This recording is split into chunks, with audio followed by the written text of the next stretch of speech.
You are about to engage in the guidebook unit Call of the Wild. The purpose of this video is to learn about the Klondike Gold Rush of 1896, which will help you understand the plot and setting of the book. Be sure you have your handout and something to write with for the video. Imagine traveling across wilderness like this without the comfort of a car, plane, or train. Why would someone be willing to give up a life full of food, warmth, and family to travel through a place like this? What would motivate you to travel across freezing wilderness? The answer is simple: gold. In 1896, 3 men found gold near the Klondike River in the Yukon Territory in Canada.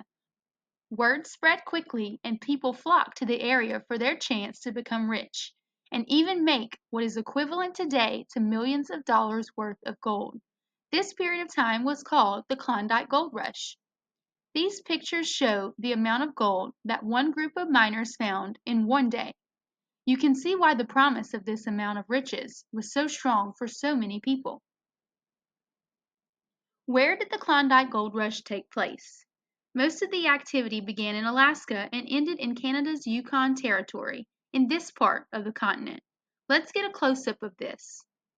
While there were many routes to reach the site of the rumored gold, most prospectors, or people who search for gold, began in Dyea, or Skagway, Alaska, and ended near the town of Dawson in Canada. In order to get there, they had to cross hundreds of miles of dangerous Alaskan wilderness. There were no roads, railroads, and certainly no planes to help them make this journey. Notice that Dawson is near the Klondike River, after which the gold rush was named. To understand what came before the gold rush, let's look at a brief timeline of some of the events leading up to it. In the 16 and 1700s, much of Canada was colonized by the French, who made money there by trading in fur. In the 1800s, some gold was found in the Yukon River, near the Klondike River. Word spread, and a few hundred prospectors moved in. The Han people, Native Americans living in the area, knew where to find the gold and often made deals with the prospectors to help them find it. In 1896, one of those prospectors, George Cormack, discovered a large deposit of gold in a stream leading to the Klondike River. More miners came to the region and found lots of gold. Let's continue our timeline. By the same July, ships carrying many of these miners and lots of gold showed up in Seattle, Washington, and San Francisco, California. People took notice, and soon word spread around the country that there was a fortune to be made in the Yukon Territory. Later that year, thousands of hopeful prospectors showed up in Alaska to claim their own share of the fortune. The Klondike Stampede had begun. You are ready to think about the important information pertaining to the Klondike Gold Rush. Pause the video to record your answer on your handout at the first stop sign, then press play when you are ready to continue.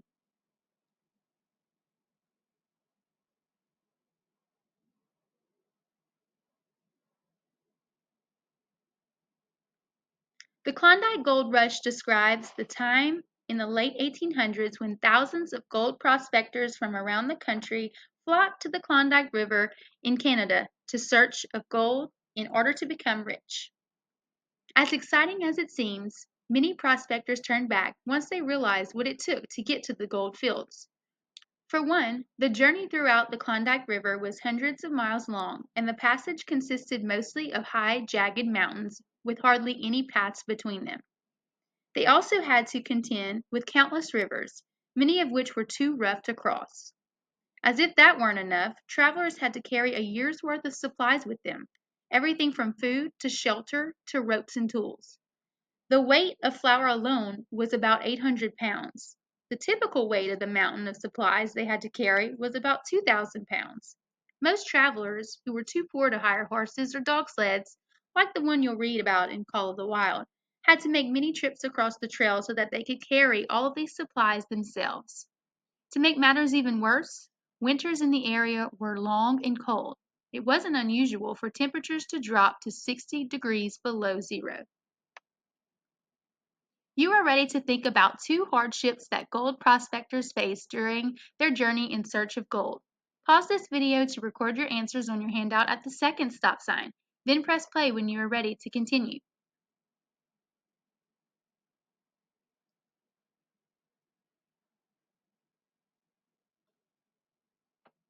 You may have mentioned that the gold prospectors had to cross high mountain passes with no roads, that they had to traverse icy, rapid rivers, that they had to carry about 2,000 pounds worth of supplies with them, and that they dealt with sub-zero temperatures. Now that we know what the Klondike Gold Rush was, let's read an excerpt from Call of the Wild together so we can get a sense of how this incredible setting is described in the book. Buck, the main character, is a dog who helps pull people and gear on sleds through this landscape. Here, the text describes his travels for one day of work. It was a hard day's run, up the canyon, through sheep camp, past the scales and the timberline, across glaciers and snowdrifts hundreds of feet deep, and over the great Chilhoot Divide, which stands between the salt water and the fresh, and guards forbiddingly the sad and lonely north. They made good time down the chain of lakes which fills the craters of extinct volcanoes, and late that night pulled into a huge camp at the head of Lake Bennett, where thousands of gold seekers were building boats against the breakup of ice in the spring. You are ready to circle the highlighted words on the map on your worksheet. Pause this video to record your answers on your handout at the third stop sign, then press play when you are ready to continue.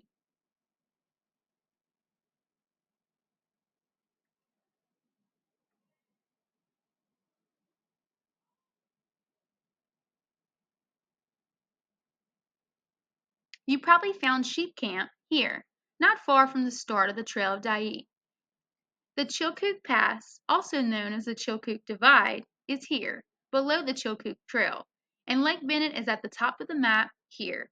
These places were central to the Klondike Gold Rush and to Buck's travels and experiences that you will read more about in the novel Call of the Wild.